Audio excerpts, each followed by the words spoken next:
Hello everyone. Hello.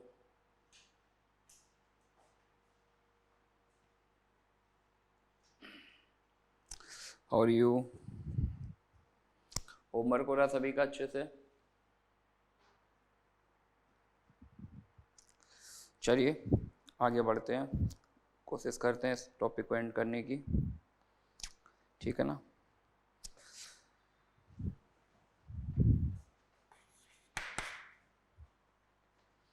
Find the distance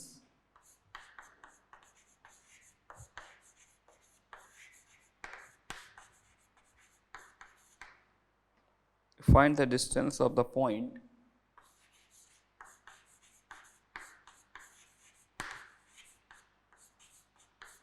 capital A, coordinates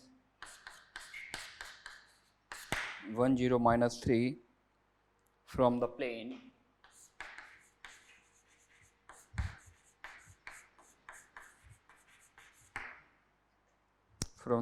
P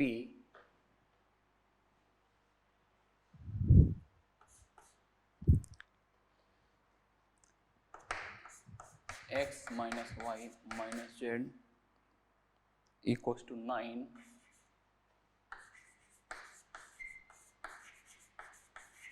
measured parallel to the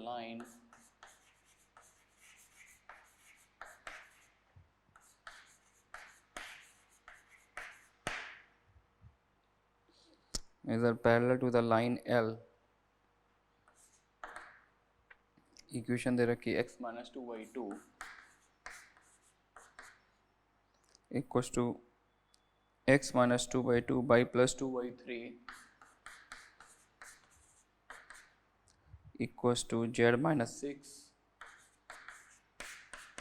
upon minus 6। इसका एक और part भी है,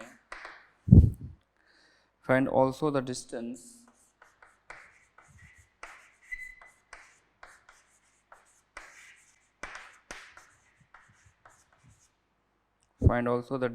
of A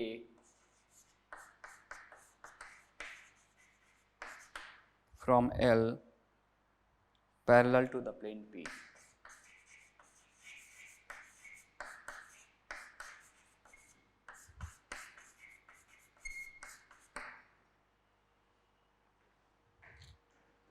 ठीक है ना? तो देखिए क्या बोला है, find the distance of the point. एक पॉइंट ए दे रखा है, उसकी प्लेन पी से डिस्टेंस निकालनी है।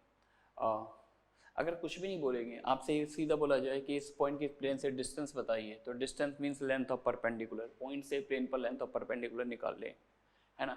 लेकिन आपको रेस्ट्रिक्ट किया गया है, आपको ये डिस्टेंस जो निकालनी है which is along travelling along the direction of this line. It mean that कि ये लाइन जिस वेक्टर के लॉन्ग ट्रेवल करे 2i प्लस 3j माइनस 6 के, तो उसी डायरेक्शन में आपको ट्रेवल करते हुए आना है और इस पॉइंट से प्लेन की डिस्टेंस निकाल ली है ना? तो देखिए कैसे कर सकते हैं।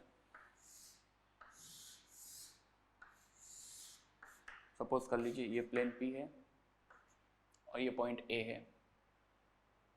That's a point A having coordinate 1 0 minus 3 और ये एक लाइन L है, this is the line L और ये किस वेक्टर के लॉन्ग ट्रेवल कर रही है 2i plus 3j minus 6k, है ना? तो आपको भी एग्जैक्टली इसी डायरेक्शन में ट्रैवल करना है, तो इसके पैरेलल ट्रैवल करेंगे तो कहीं ना कहीं पर ये प्लेन को इंटरसेक्ट करेगी line.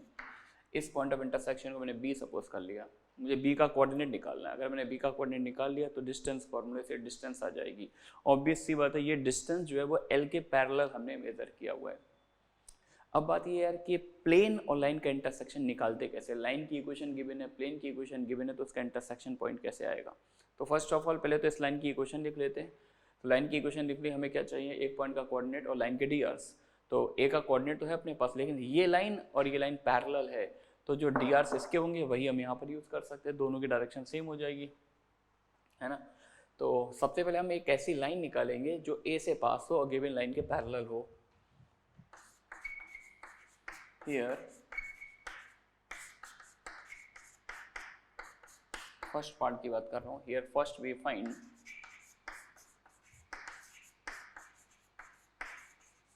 The equation of line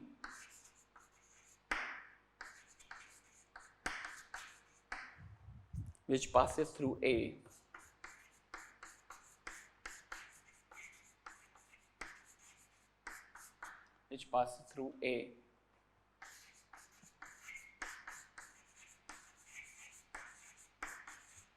and parallel to L। एक ऐसी लाइन लिखना चाहता हूँ जो A से पास हो, L के पैरेलल हो।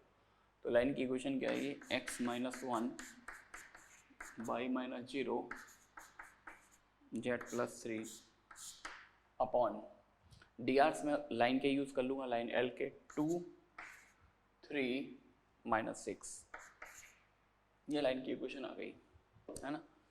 अब यार मुझे b का कोऑर्डिनेट निकालना है, तो लाइन की इक्वेशन भी है मेरे पास, this a line, new line, और ये प्लेन और इस लाइन का इंटरसेक्शन निकालना। तो जेईई में तो इस तरह के क्वेश्चन आ जाते हैं कि यार लाइन दे रखी है, प्लेन दे रखा है, इंटरसेक्शन पॉइंट का कोऑर्डिनेट बताओ, बिल्कुल बच्चों वाले।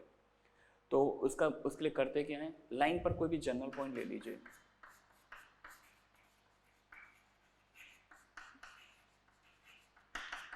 General point on the line, x coordinate निकालिए। तो एक्स कोऑर्डिनेट आएगा 2 लैम्डा प्लस 1, वाई इसको इसके इक्वल कीजिए, वाई कोऑर्डिनेट निकाल लीजिए 3 लैम्डा, और Z coordinate minus 6 lambda minus 3, है ना। तो ये लाइन का जनरल पॉइंट मतलब इसमें कैपेसिटी है इस लाइन के हर पॉइंट को रिप्रेजेंट करने की। इट मीन्स कोई ना कोई लैम्डा ऐसा जरूर होगा जिसके लिए ये जनरल पॉइंट बी बनेगा। कोई ना कोई लैम्डा ऐसा, जो लैम्डा को पुट करते रहेंगे तो लाइन के ऊपर के नीचे के सारे पॉइंट कवर हो जाएंगे। तो कोई ना कोई लैम्डा ऐसा जरूर होगा जिसके लिए जनरल पॉइंट जो है पॉइंट बी बनेगा। तो ये कैसे निकालेंगे?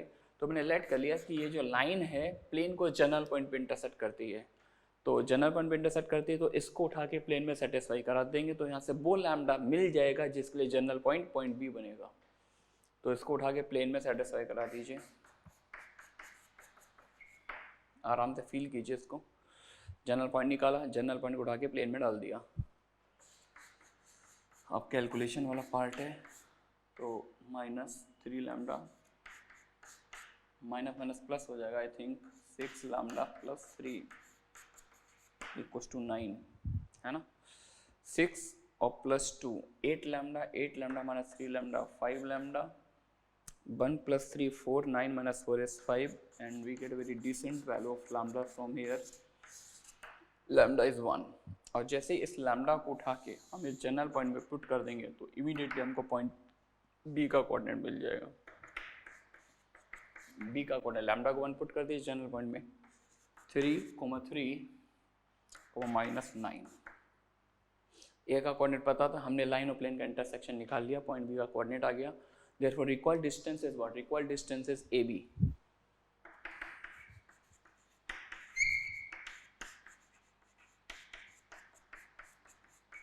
Required distance is AB. Distance formula लगा दीजिए, 3 minus 1 का होल स्क्वायर that is 4, और 3 minus 0 का square that is 9, minus 9 plus 3 that is 6, 36 plus 13 is 49, and square root of 49 is 7। तो ये डिस्टेंस 7 आ रही है, ठीक है ना। पहला पार्ट कर लिया हमने। तो पॉइंट से प्लेन की डिस्टेंस निकाल ली और लाइन के पैरेलल ट्रैवल करते हुए, ठीक है ना। अब एक पार्ट मैंने इसमें आपसे और पूछा है, find also the distance of A from L, यानी अब की पॉइंट से लाइन की डिस्टेंस निकालनी है parallel to the plane P. अब पॉइंट से लाइन की डिस्टेंस निकालनी है, अगर कुछ भी ना बोले तो मतलब पॉइंट से लाइन पर परपेंडिकुलर, यहाँ से एक परपेंडिकुलर डाल देंगे और वो परपेंडिकुलर की लाइन निकाल लेंगे। आपने वेक्टर में भी पढ़ाया गया होगा आपको, पॉइंट से लाइन पर जो परपेंडिकुलर डालते हैं तो फुट ऑफ परपेंडिकुलर का कोऑर्डिनेट कैसे निकालते हैं और वो लेंथ कैसे निकाली जाती है, सब वेक्टर में पढ़ा हुआ, 3D में भी आप निकाल सकते हैं, ठीक है ना। तो अब लेकिन मेरे को कंडीशन दे दी गई है, पॉइंट से लाइन की डिस्टेंस बतानी है, लेकिन वो डिस्टेंस जो लाइन आप ड्रॉ करेंगे एल पर, वो लाइन प्लेन पी के पैरेलल होनी चाहिए। प्लेन पी के पैरेलल होने मतलब अगर उस लाइन को फ्रीली प्रोजेक्ट करें तो वो प्लेन पे लाई करनी चाहिए वो लाइन जिसके अलोंग आप डिस्टेंस मेजर कर रहे हैं। तो अब यार इस प्रॉब्लम को कैसे सॉल्व किया जाए?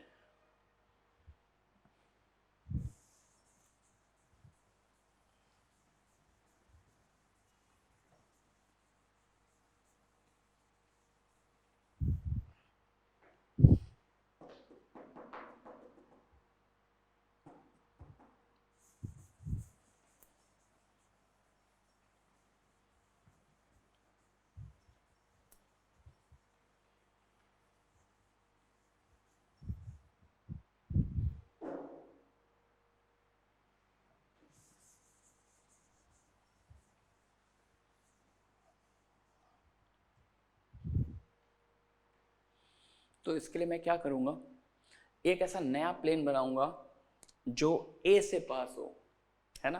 आपकी पॉइंट से लाइन की डिस्टेंस चाहिए, प्लेन के पैरेलल चलना है, तो मैं एक ऐसा नया प्लेन लिखना चाहता हूँ which passes through A and parallel to the given plane, है ना। एक ऐसा प्लेन लिख दिया जो ए से पास हो रहा है और गिवन प्लेन के पैरेलल है, और उस प्लेन का इस लाइन के साथ इंटरसेक्शन निकाल लीजिए, तो जो भी पॉइंट आएगा उसी के अलोंग ये डिस्टेंस आ जाएगी। यानी अगर मैं यहाँ से एक प्लेन ऐसा ड्रॉ कर लूँ,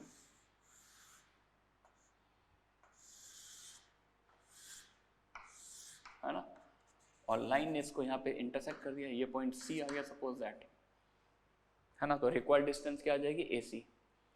तो सेकंड पार्ट के लिए here first we find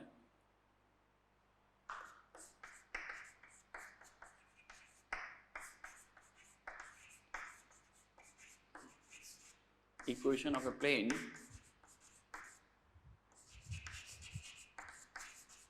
which passes through A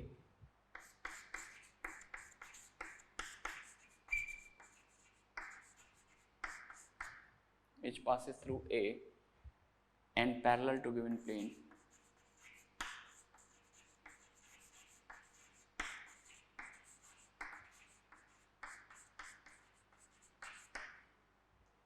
एक ऐसा प्लेन लिखना चाहता हूं जो ए से पास हो और गिवन प्लेन के पैरेलल हो, इस प्लेन के पैरेलल, है ना। तो इसके पैरेलल कोई भी प्लेन लिखना हो, अपने को पता है two parallel planes are only differ by their constant term, तो इसके पैरेलल कोई भी प्लेन लिखना हो तो इक्वेशन क्या आएगी उसकी, केवल कांस्टेंट चेंज कर दीजिए। ये गिवन प्लेन के पैरेलल प्लेन आ गया, लेकिन ये पैरेलल प्लेन मुझे पास कहाँ से कराना है, ए से पास कराना है, तो इससे इसको ए से पास करा दीजिए, ठीक है ना। तो x coordinate 1, y 0, z -3, lambda 4 आ गया। देयरफॉर इक्वेशन ऑफ प्लेन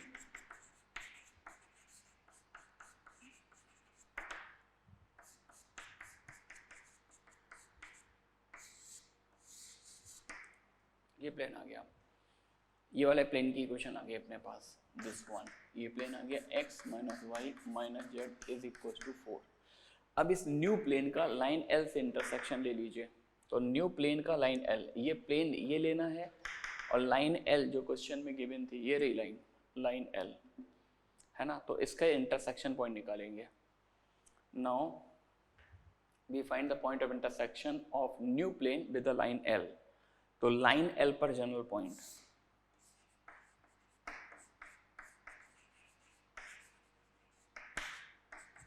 तो म्यू ले लेते हैं इसको, तो जनरल पॉइंट क्या आएगा, 2μ + 2, 2μ + 2, 3μ -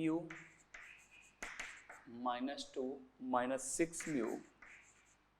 6μ + 6, ये लाइन L पर जनरल पॉइंट आ गया। अब इस जनरल पॉइंट को उठा के आप नए प्लेन में डाल दीजिए। नए प्लेन की इक्वेशन थी x - y - z = 4, तो यहाँ से मिलेगा 2μ + 2 - 3μ + 2 + 6μ - 6 = 4। तो देखिए यार, 6 + 2 8 - 3 दैट इज 5μ। कांस्टेंट की मैं बात करूंगा, 2 + 2 4, और ये 4 इस 4 को डेफिनेटली कैंसिल कर रहा है। 6 और 2 8μ - 3μ 5μ, 5μ आ रहा है। कांस्टेंट अपने पास बच रहा है 6μ की गंदी सी वैल्यू आ रही है। कैलकुलेशन बच्चों चेक करते रहना यार, तो यहाँ पे कोई भी छोटी सी मिस्टेक होगी तो कोई बताने वाला नहीं है। μ इज 6/5, ठीक है ना, μ 6/5 आ गया, तो ये जनरल पॉइंट, यहाँ से पॉइंट सी का कोऑर्डिनेट मिल जाएगा।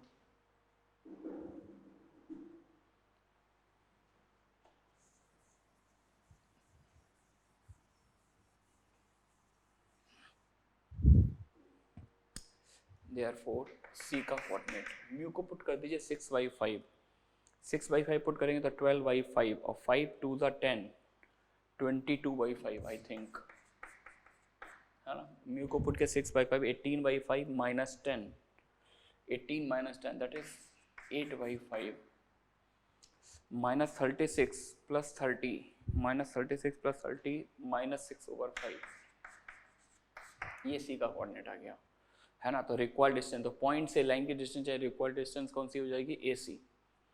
Therefore required distance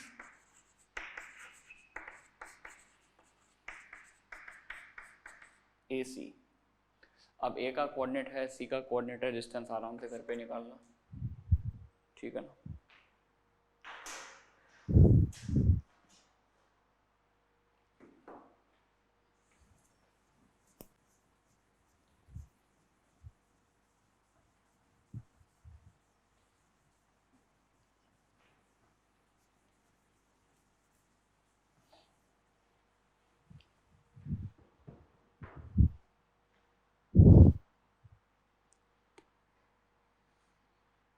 next,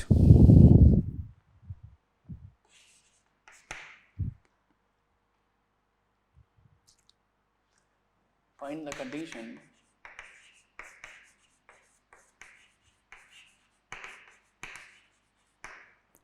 the condition for which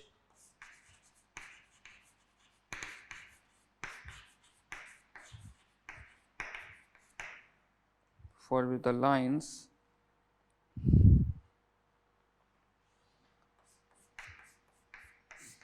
x minus x1 upon L1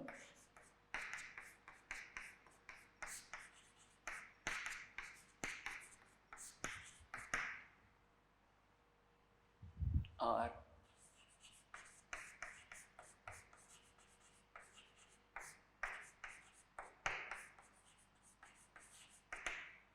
आपके कैसी कंडीशन लिखनी है जिसके लिए दोनों लाइंस कोप्लेनर हो जाएं, एक प्लेन पर लाई करें, दो लाइन एक प्लेन पर लाई करें, वो कंडीशन लिखनी है ना।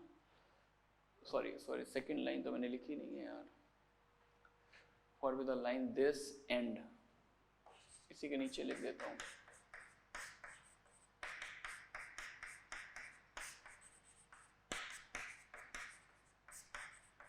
This two lines are coplanar. अच्छा, अगर दो लाइन एक प्लेन पर लाई कर रही हैं और मैं अगर दो लाइन की हेल्प से किसी भी तरह से तीन वेक्टर डिफाइन कर लेता हूँ, तो मैं ये बोलूँगा ये दो लाइन एक प्लेन पर है, यानी ये तीन वेक्टर्स भी एक ही प्लेन पर हैं, और अगर तीन वेक्टर एक ही प्लेन पर हैं, कोप्लेनर है, तो उनका STP स्केलर ट्रिपल प्रोडक्ट 0 होता है, ठीक है ना। जो थ्योरी हम लोग आर्टिकल को प्रूव करने में लगा रहे थे वही यहाँ पर लगाएंगे। तो देखिए, दो लाइन एक प्लेन पर है, तो पहली लाइन इस वेक्टर के लॉन्ग ट्रेवल कर रही है, दूसरी लाइन इस वेक्टर के लॉन्ग ट्रेवल कर रही है, तो ये दोनों वेक्टर तो फ्री ऑफ कॉस्ट मिल गए। एक वेक्टर हम डिफाइन कर लेंगे, कैसे, ये लाइन एक पॉइंट से पास हो रही है, ये कहाँ से पास हो रही है, x1 y1 z1 से, और ये लाइन भी एक पॉइंट से पास हो रही है ना। तो जब ये दोनों लाइनें एक ही प्लेन पर लाई, फ्लोर वाले प्लेन पर लाई कर रही है, तो ये दोनों पॉइंट भी फ्लोर पर लाई करेंगे, तो इसको इससे ज्वाइन करके एक फ्लोर पर वेक्टर मैं डिफाइन करूंगा, इस पॉइंट को इस पॉइंट से ज्वाइन करके एक वेक्टर डिफाइन कर लो, और दो वेक्टर तो फ्री ऑफ कॉस्ट मिल जाएंगे, तो तीनों वेक्टर फ्लोर पर लाई करेंगे, कोप्लेनर होंगे, उनका STP 0 होगा, है ना। तो condition is required, condition is, एक वेक्टर मैंने डिफाइन किया x2 minus x1, y2 minus y1, z2 minus z1, है ना। बाकी दो वेक्टर फ्री ऑफ कॉस्ट मिलेंगे, L1 m1 n1, L2 m2 n2,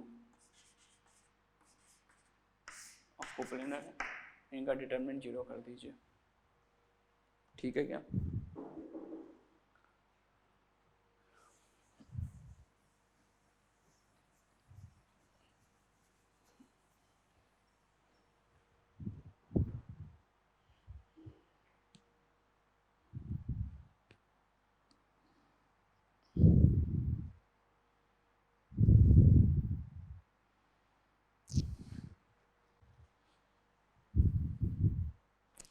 अगर ऐसा कुछ लिखा हो,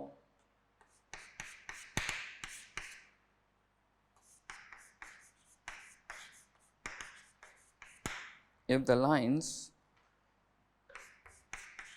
x upon L1, y upon m1, z upon n1, comma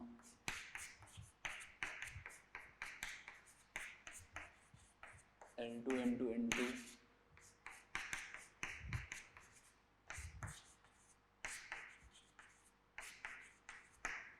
if the line this and this are coplanar,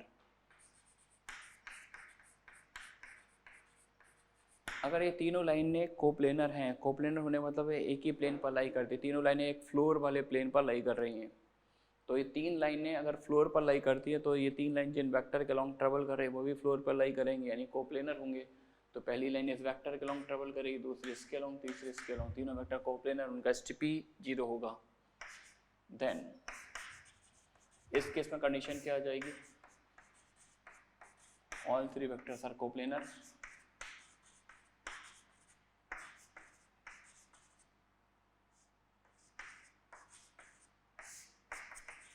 उनका एसटीपी 0 हो जाएगा।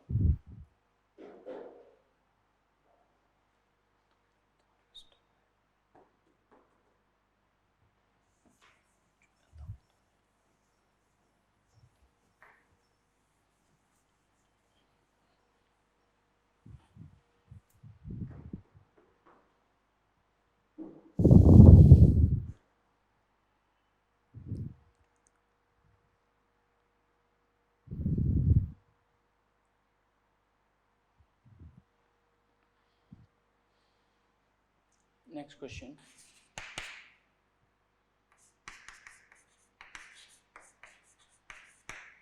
Find the shortest distance SD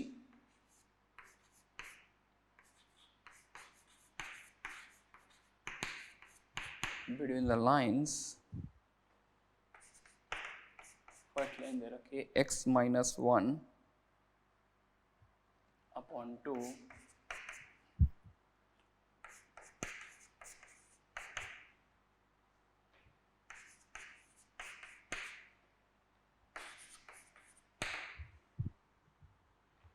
x minus 2 upon 3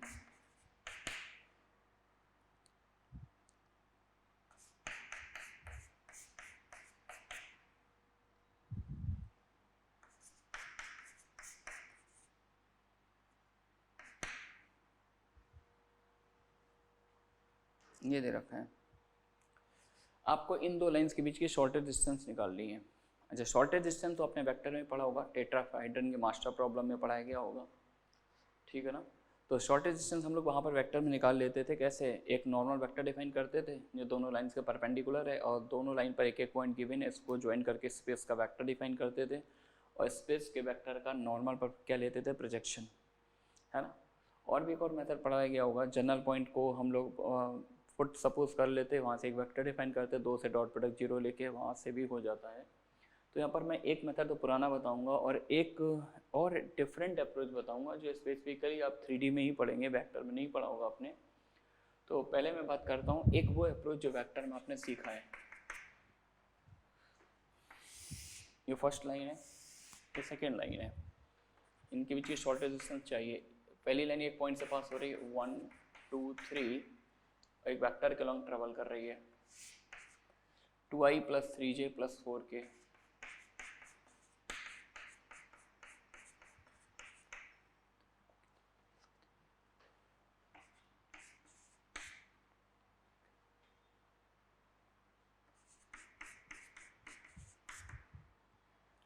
three 4 5 के long travel कर रहा है।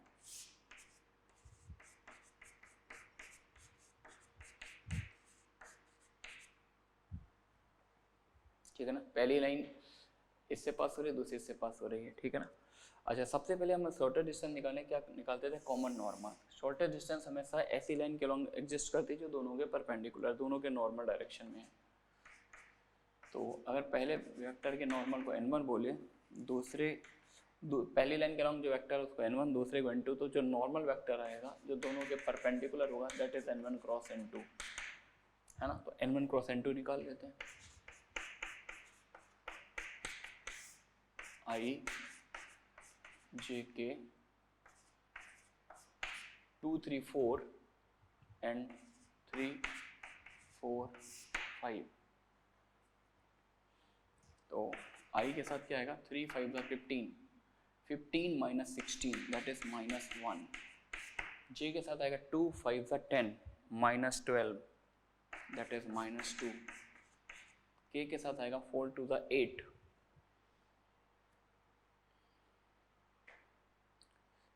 4 4 टू द k के साथ क्या आएगा, 4 to the 8 minus 9 that is -1। तो ये सीन बन जाएगा क्या, -i plus 2j minus k, n1 cross n2 आ गया, ठीक है ना, जिसको मैंने n बोल रखा है। अब इस स्पेस में एक वेक्टर डिफाइन कर लेंगे ba vector, position vector of a minus position vector of b आएगा -i minus 2j -i minus 2j minus 2k, है ना। अब इस स्पेस वाले वेक्टर का नॉर्मल वेक्टर पर प्रोजेक्शन लेंगे तो यही पॉइंट आ जाएंगे, है ना। और ये जो डिस्टेंस आ रही है n1 n2, इस फुट को अगर मैं कैपिटल N1 इसको कैपिटल N2 बोलूँ तो n1 n2 आ जाएगी शॉर्टेस्ट डिस्टेंस, है ना। Then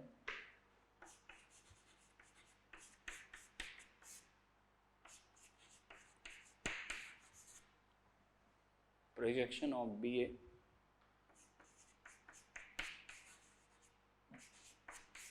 on N,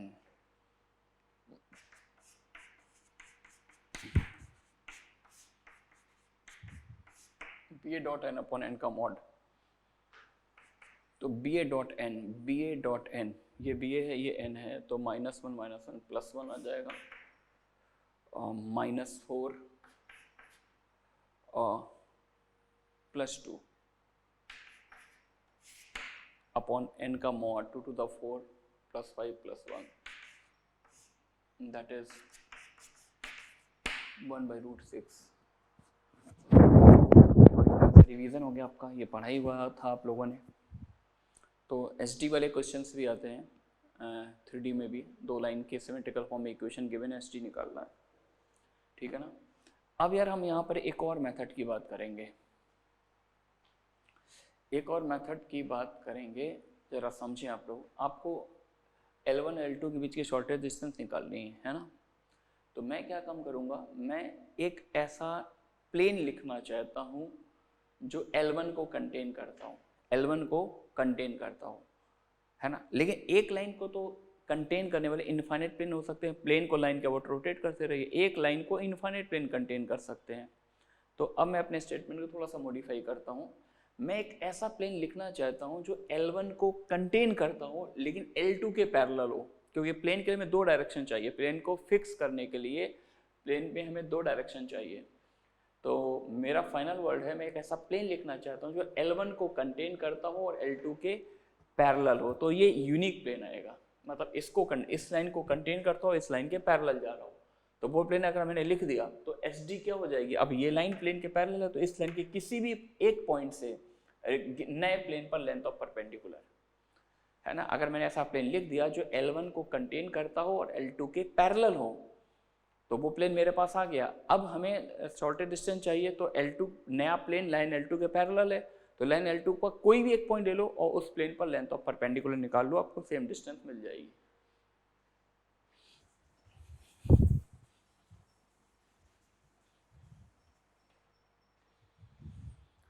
second method,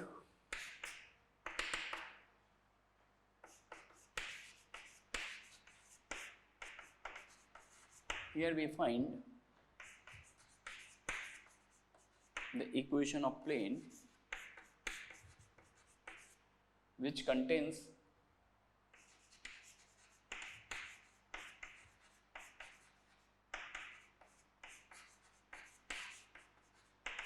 the line L1 and parallel to L2। ऐसा प्लेन लिखना चाहता हूँ जो L1 को कंटेन करता हो, L2 के पैरेलल हो। तो देखिए प्लेन लिखना चाहता हूँ, प्लेन के लिए हमें क्या चाहिए, 3 वेक्टर, है ना। तो L1 को कंटेन कर रहा है, L2 के पैरेलल है, तो L1 को कंटेन करने के बाद L1 लाइन जो है प्लेन पर लाई करती है, L1 लाइन प्लेन पर लाई करती है, तो L1 लाइन प्लेन P पर लाई करती है, तो L1 लाइन जिस वेक्टर के अलॉन्ग ट्रेवल कर रही है वो भी प्लेन पर लाई करेगा। तो एक वेक्टर ये आ गया प्लेन पर। अच्छा, प्लेन P जो है वो इस लाइन के पैरेलल है, तो यानी अगर ये लाइन जिस वेक्टर के लॉन्ग ट्रेवल करे उसको भी पैरेलल शिफ्ट करेंगे तो वो भी प्लेन पर लाई करेगा। तो ये और ये दो वेक्टर तो फ्री ऑफ कॉस्ट मिल गए, है ना। अब लाइन L1 प्लेन पर लाई करती है, तो लाइन L1 में जितने भी पॉइंट होंगे वो सारे पॉइंट प्लेन पे लाई करेंगे, यानी पॉइंट 1 2 3 ये जो पॉइंट A है ये प्लेन पर लाई कर रहा है, और मुझे प्लेन की इक्वेशन लिखनी है। तो प्लेन पर कहीं पर भी एक जनरल पॉइंट ले लीजिए x, y, z, और x, y, z को इससे ज्वाइन करके एक जनरल वेक्टर डिफाइन करिए, क्योंकि प्लेन की इक्वेशन मुझे x, y, z में लिखनी है। तो मैंने एक छोटा सा काम किया है ना, कि एक पॉइंट x, y, z लेके इसको इससे ज्वाइन करके एक general vector x -1 y -2 z -3 लिख दिया, और दो वेक्टर फ्री ऑफ कॉस्ट मिल जाएंगे, ये और ये 2 3 4 एंड 3 4 5, ये आ जाएगी इक्वेशन ऑफ प्लेन, है ना। और ये बहुत ही इंपॉर्टेंट पार्ट है बच्चों, जेईई मेंस में ऐसे 5-6 क्वेश्चन आए होंगे जिसमें प्लेन कंटेनिंग द लाइन ये वाला टर्म यूज होता है, ठीक है ना। तो ये सब लिखना आपको बहुत अच्छे से आना चाहिए। चलिए मूव करते हैं। x -1 के साथ क्या आएगा, 3 5 15, 3 5 15 -16 दैट इज -1, y -2 के साथ आएगा 2 5 10, 10 -12 दैट इज -2, और z -3 के साथ आएगा 4 2 8 -9, बस वो i j k को रिप्लेस कर दिया है यहाँ पर। तो -x +1 माइनस प्लस आ जाएगा, तो +2y -4 -z +3, है ना। तो माइनस से मल्टीप्लाई कर लेते हैं, x -2y +z, और 3 + 1 4 आया, 4 - 4 0, ये प्लेन आ गया, ठीक है ना। अब रिक्वायर्ड डिस्टेंस क्या हो जाएगी, हमने ऐसा प्लेन लिख दिया जो L1 को कंटेन करे L2 के पैरेलल। अब रिक्वायर्ड डिस्टेंस क्या आएगी, लाइन L2 के किसी भी पॉइंट से इस नए प्लेन P पर length of perpendicular, then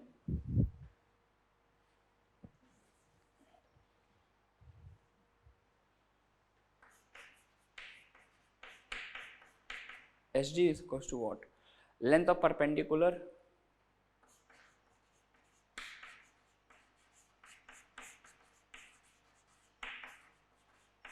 from any point on L2, any point कौन सा ले, B ले लेते हैं,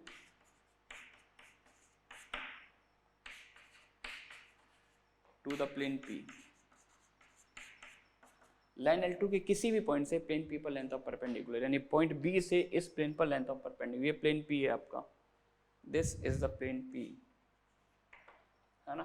तो अब डिस्टेंस फॉर्मूला लगा दीजिए यार, क्या आएगा, x कोऑर्डिनेट 2, y कोऑर्डिनेट है 4 -8, z कोऑर्डिनेट है 5 अपॉन रूट अंडर x के कोफिशिएंट का स्क्वायर प्लस y के कोफिशिएंट का स्क्वायर, है ना। तो ये आंसर वही आ रहा है 1/√6।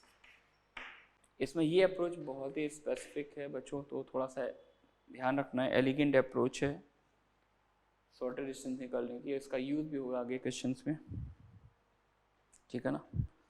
चलिए मूव करते हैं आगे।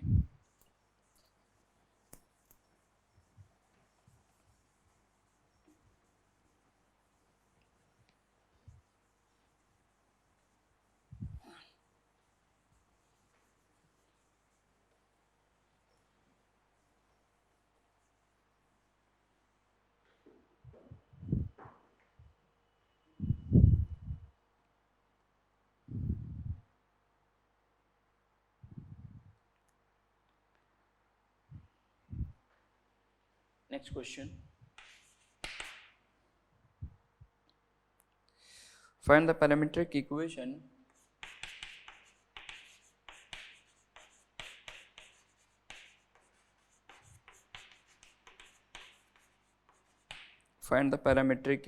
for the line which passes through the point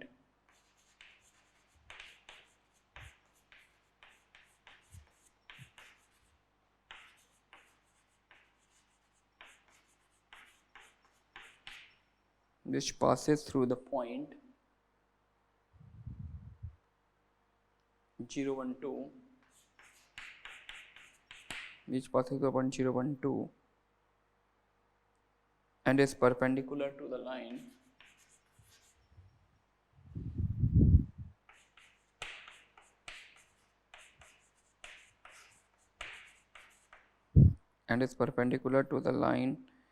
x equals to 1 plus t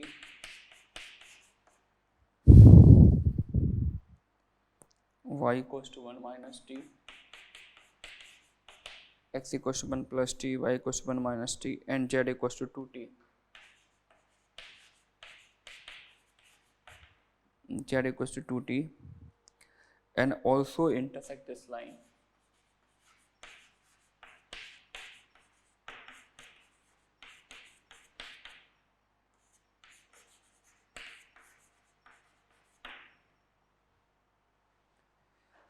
ये question, find the parametric equation for the line which passes through the point. एक ऐसी लाइन लिखना चाहता हूँ जो एक पॉइंट से पास हो रही है और एक लाइन के परपेंडिकुलर, इस लाइन के परपेंडिकुलर है और मोस्ट इंपॉर्टेंट लाइन है कि जो लाइन हमको निकालनी है वो इस गिवन लाइन को इंटरसेक्ट भी करती है। ये टर्म लिख दिया है कि जो हमको लाइन निकालनी है वो गिवन लाइन के परपेंडिकुलर भी है और उसको इंटरसेक्ट भी करती है ना। अगर ये टर्म नहीं लिखा होता तो थोड़ा ज़्यादा काम करना पड़ता है। ये टर्म लिखा हुआ है तो इसको हम बहुत अच्छे से यूज करेंगे, क्वेश्चन को बहुत ही सिंपल बना लेंगे। देखिए कैसे, सपोज दैट ये लाइन निकालनी है जो एक पॉइंट से पास हो रही है 0, 1, 2 और ये लाइन एक दूसरी लाइन जो कि ये लिखी हुई है इसके परपेंडिकुलर है ना। तो इस लाइन को सिमेट्रिक फॉर्म में लिखना हो तो कैसे लिखेंगे, x माइनस 1, t की वैल्यू तीनों से निकालो, t की वैल्यू यहाँ से, t की वैल्यू यहाँ से and the value of t from here, है ना। तो ये लाइन एक वेक्टर के लॉन्ग टर्म, इसके drs क्या आ जाएंगे 1, -1, 2 और ये लाइन इसके परपेंडिकुलर भी है। अच्छा, लाइन की इक्वेशन लिखनी, मुझे कोई इसकी इक्वेशन लिखनी, इसकी इक्वेशन तो दी हुई है। तो लाइन लिखने के लिए क्या चाहिए, लाइन पर एक पॉइंट का कोऑर्डिनेट और लाइन के drs। तो लाइन पर एक पॉइंट का कोऑर्डिनेट तो है मेरे पास 0, 1, 2, लेकिन लाइन के drs नहीं है। लेकिन अगर मैं drs ABC सपोज करूंगा तो फिर 3 वेरिएबल पर मुझे काम करना पड़ेगा, है ना। कितने वेरिएबल पर काम करना पड़ेगा, 3 वेरिएबल पर। तो अब मैं इसका एडवांटेज लेना चाहता हूँ, है ना। ये लाइन और ये लाइन, ये दोनों इंटरसेक्टिंग लाइन्स हैं, है ना। और ये एक्चुअली क्या लिखा दिया हुआ, this is actually the general point on the given line. ये जनरल पॉइंट है। तो थोड़ी देर पे क्वेश्चन को स्टार्ट करने के लिए मैंने इंटरसेक्शन पॉइंट को जनरल पॉइंट सपोज कर लिया, क्योंकि इसमें जनरल पॉइंट है तो इसमें कैपेसिटी इस लाइन के हर पॉइंट को रिप्रेजेंट करने की। तो कोई ना कोई टी ऐसा जरूर होगा जिसके लिए जनरल पॉइंट ये इंटरसेक्शन पॉइंट बनेगा। तो क्वेश्चन में स्टार्ट लेने के मैंने इंटरसेक्शन पॉइंट को ही जनरल पॉइंट लेट कर लिया। अब इसका एडवांटेज बच्चों ये मिलेगा कि लाइन, अब ये जो लाइन मेरे को निकालनी है इस पर मुझे 2 पॉइंट के कोऑर्डिनेट पता है, ए भी पता है, पी भी पता है। तो 2 पॉइंट के कोऑर्डिनेट पता तो मेरे पास इसके dr सिंगल वेरिएबल में आ जाएंगे, drs proportional to this minus this 1 plus t minus t और 2t माइनस 2, है ना। ये drs आ जाएंगे। ये सपोज करिए L1 लाइन निकालनी थी है मेरे को, L2 गिवन है, L1 L2 के परपेंडिकुलर है, दोनों लाइन परपेंडिकुलर, तो drs का प्रोडक्ट 0, तो 1 इंटू 1 प्लस टी, है ना, -1 into minus T means plus T, 2 into 2t minus 2, drs का प्रोडक्ट 0 कर दिया, 1 plus T plus T 4t minus 4 0, तो ये बन गया 6t, 4 minus 1 3, 6t equals to 3, तो t की वैल्यू हाफ आ गई, t हाफ आ गया तो drs proportional to drs of line proportional, t को हाफ पुट कर दो, 1 + 1/2 दैट इज 3/2 -1/2, t को हाफ पुट करेंगे तो 1 - 2 मीन्स -1, ये डी आर आ रहे हैं। अच्छा, हम जनरली फ्रैक्शंस को अवॉइड करते हैं क्योंकि डी आर से इन्फिनिटी में नहीं हो सकते हैं, तो इसी में 2 से अगर अपन मल्टीप्लाई कर लें और डी आर प्रोपोर्शनल टू 3 - 1 - 2, 2 से मल्टीप्लाई कर लिया 3 - 1 - 2, therefore equation of L1 point पहले से ही दे रखा था, पॉइंट दे रखा था 0, 1, 2,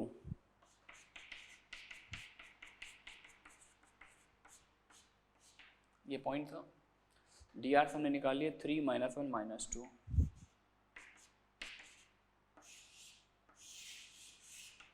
ये आ गया अपने पास लाइन की इक्वेशन।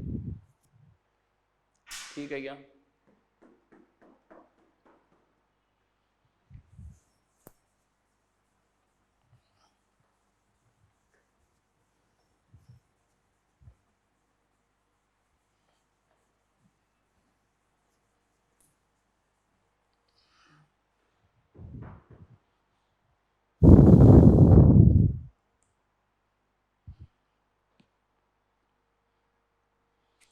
चलिए एक लास्ट हेडिंग और है, line of greatest slope in a plane.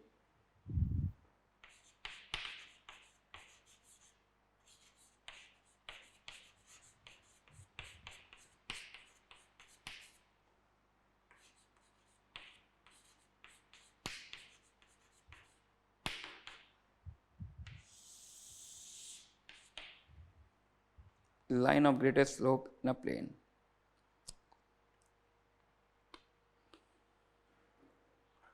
Three D में स्लोप की बात कर रहे हैं यार, तो एक प्लेन पे मैं इनफाइनाइट लाइन बना सकता हूँ, लेकिन उस प्लेन में ग्रेटेस्ट स्लोप वाली लाइन, किसी भी प्लेन में ग्रेटेस्ट स्लोप वाली लाइन की डेफिनेशन क्या दी गई है? तो ग्रेटेस्ट स्लोप डिफाइन करने का हमने क्या किया, गिवन प्लेन का इंटरसेक्शन ले लिया एक हॉरिजॉन्टल प्लेन के साथ। आप ऐसे सपोज करें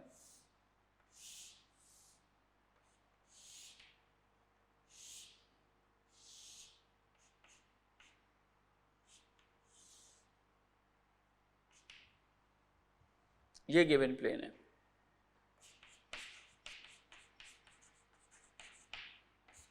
ये हॉरिजॉन्टल प्लेन है। इसको समझने के लिए काम ये करना है यार तुम लोग, जैसे कॉपी जो है आपकी नोटबुक है ना, तो नोटबुक को ऐसे ओपन कर लेना इस तरह से, जैसे ये खोल के रखा हुआ है ना, एक हॉरिजॉन्टल हो और एक ऑब्लिक हो। तो जो ऑब्लिक वाला प्लेन है वो गिवन प्लेन है ना, जिसकी इक्वेशन आपको दी जाएगी, और ये जो ये वाला पार्ट है ये हॉरिजॉन्टल प्लेन है, ऐसे रख लिया। अब आपको जो लाइन निकालनी है वो इस वाले प्लेन पे, ऑब्लिक प्लेन पे निकाल, हॉरिजॉन्टल पे नहीं निकाली, ऑब्लिक प्लेन पे निकालनी है ना, और ऐसी लाइन निकालनी है इस वाले प्लेन पर जिसका स्लोप मैक्सिमम हो। तो मैक्सिमम स्लोप वाली लाइन को ऐसे डिफाइन किया गया कि एक ऐसी लाइन जो इस प्लेन पे लाई करती हो और इन दोनों प्लेन की इंटरसेक्शन से जो लाइन आएगी, हॉरिजॉन्टल प्लेन और गिवन प्लेन के इंटरसेक्शन से एक लाइन बन रही है, दिख रही होगी आपको, उसके परपेंडिकुलर हो, यानी दोनों प्लेन की लाइन ऑफ इंटरसेक्शन के परपेंडिकुलर हो और लाई किस पर करती हो, गिवन प्लेन पर, ऑब्लिक वाले प्लेन पर लाई करती हो, है ना। तो इसकी डेफिनेशन है, it is a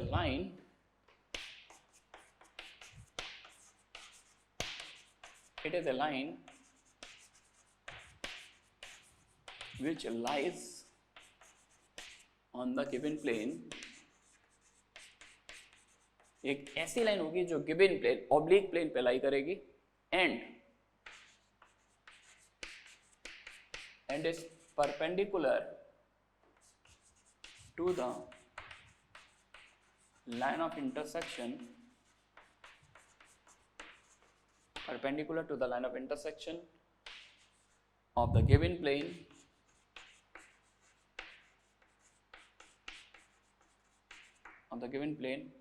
with the horizontal plane.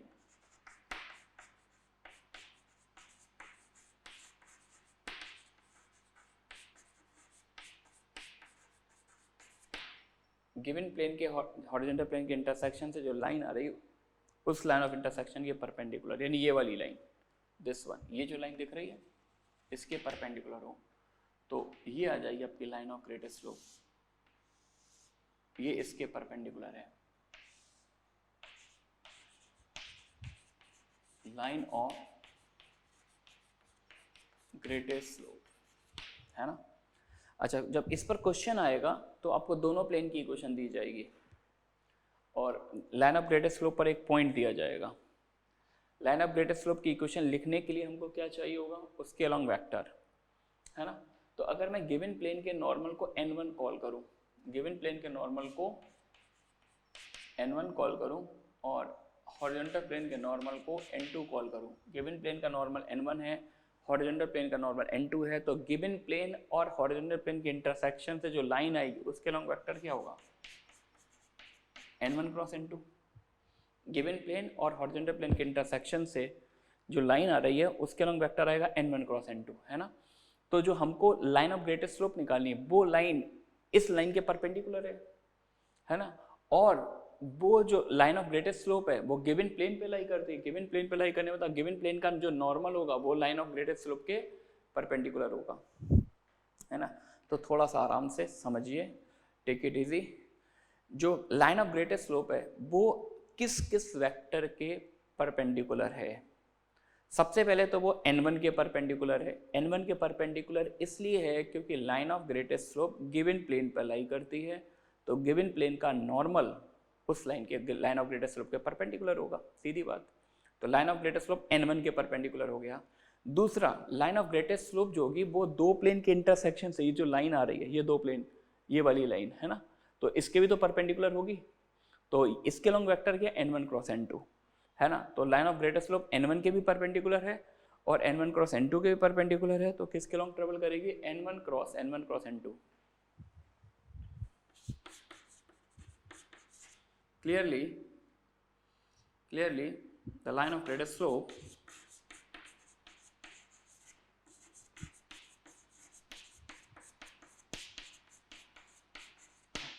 is perpendicular to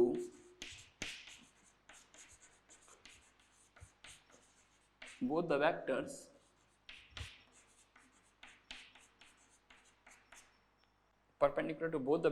n1 and n1 cross n2, and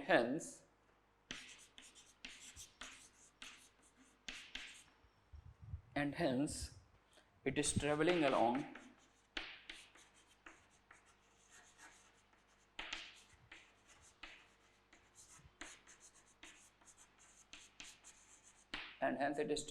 the vector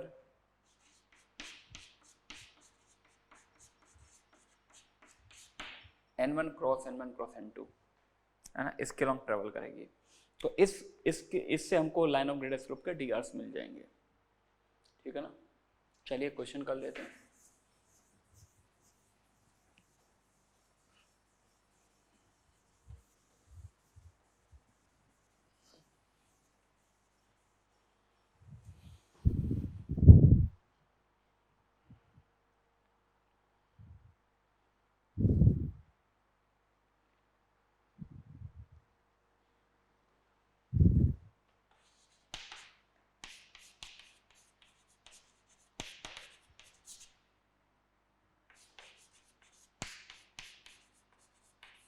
Assuming the plane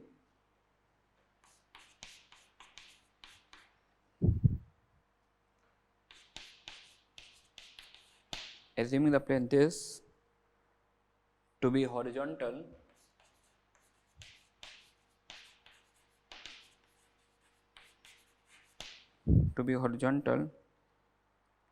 find the equation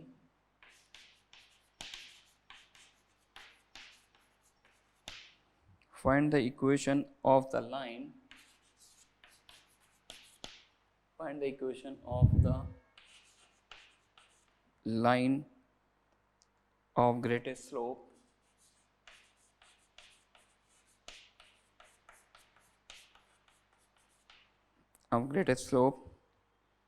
through the point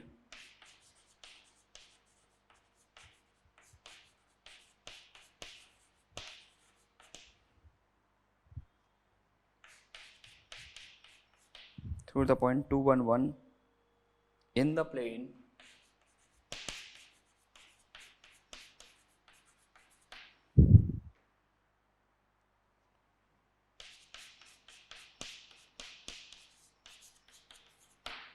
(2x + y - 5z = 0).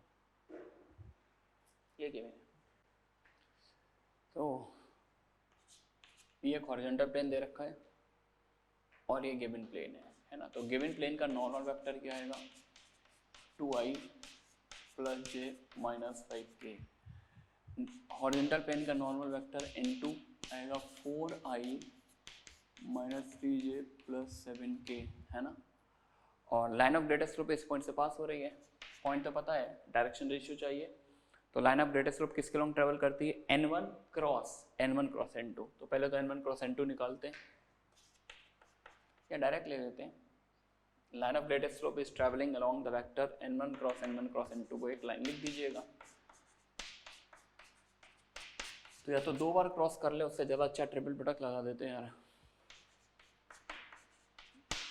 n1 dot n2 times n1 minus n1 dot n1 times n2। n1 dot n2 दोनों का dot, 2 4 जा 8 और 8 - 3 ये 7 है, 7k और ये -5k -35 times n1। n1 dot n1 यानी mod n1 square 4 + 1 35 और 3 38 और 8 -30 n1 और n1 की वैल्यू डाल देते हैं 2i + j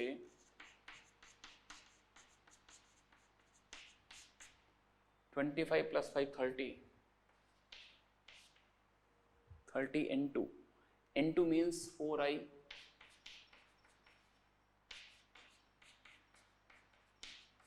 ,30 बाहर रखते हैं यार, क्यों हमको तो dr चाहिए, dr में किसी भी नंबर से डिवाइड कर सकते हैं। 30 बाहर रखा, -2i - j + 5k -4i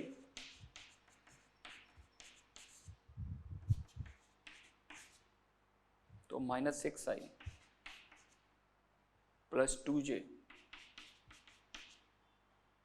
-2k -2 भी बाहर निकाल लिया, -60 3i, है ना, ये आ रहा है। Therefore drs of the line of greatest slope